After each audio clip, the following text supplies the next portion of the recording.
What's up everyone, Garrett here, and in today's video we're going to be talking about 5 key aspects of a great landing page. Basically, a landing page is something that gets you to sell whatever it is you're trying to do. If you're a business that's going in to talk to people in person, then you would leave what's called a leave behind sheet that goes over your pitch, basically what you just said, and basically goes into more detail about everything that you also talked about. A landing page is kind of like your pitch as well as your leave behind for when you can't be in the room in person with people that you're trying to sell your product to.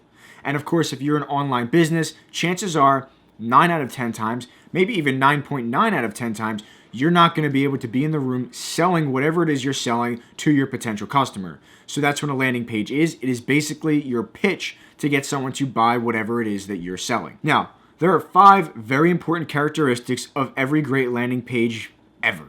And they are as follows. We're going to go into some examples also of how you can basically make your landing page as good as possible. Number 1 is a very clear call to action. A call to action is basically what you're trying to get your user to do. It's your macro conversion. It's what your page or your website is trying to achieve. In some cases, this, what's called a macro conversion, might be to get someone to sign up to your email mailing list so that they can get future content. It's so that you have, guaranteed distribution. It could be get them to sign up for a free trial because you feel that if they sign up for that free trial, they'll be hooked and want to stay with the service. Or it could be to actually get them to buy something right there and on the spot. It just depends on what your business is and what exactly you're trying to do. Everything on a landing page should be there with the sole purpose of meshing together perfectly so that you can try and convince your potential customer to buy whatever it is that you're selling. You also want to make sure that you keep it as simple and clearly defined as possible. You don't want to hide the call to action. You don't want to make it so complicated that they just say, oh, the hell with it, this isn't worth my time.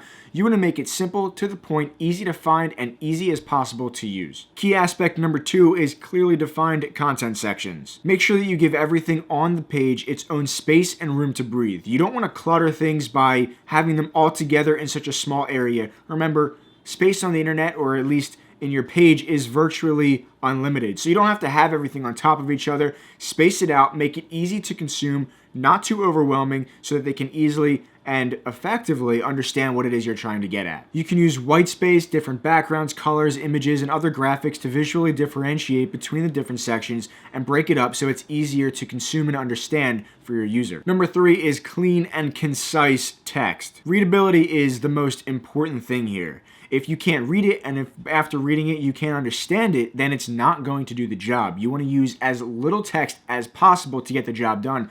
You also want to use a readable font. There's no reason to use cursive because some people can't read cursive, or it might be harder for people to read cursive. I know if I see cursive on a web page, I just won't even bother trying to read it. I'll just leave.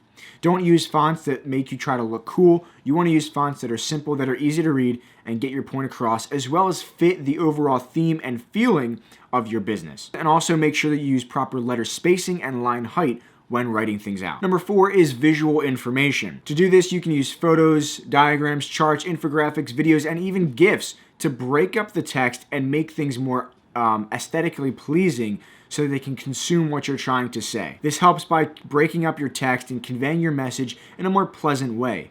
Not everyone wants to read a large paragraph of text. In fact, most people probably don't want to read a large paragraph of text. They would probably see a little bit of text because text is very important to guide them throughout your website. I'm sure they also want to see visual representation of things, which shows that you're creative and that you're not boring, really. Number 5, and this is going to be the last one, is the use of color. Chances are using color will add contrast, direction, and even visual hierarchy to your page, as well as just make it more aesthetically pleasing. Color is subjective, so not everyone likes the same colors. However, it will definitely look a lot better than it would if you just used black and white like I mentioned before. Alright, thank you so much for watching, guys. Be sure to share this video. As a side note before you go, I was thinking that I would like to do some experimentation and try some new things on this channel. So one thing I would like to try is guest videos as well as maybe some collaborations. So if you would like to do a guest video and or a collaboration on this channel, please leave a comment in the description or send me an email at my email address, which is also in the description of the video. Thanks, guys, and I'll see you in the next one. Take care. Peace.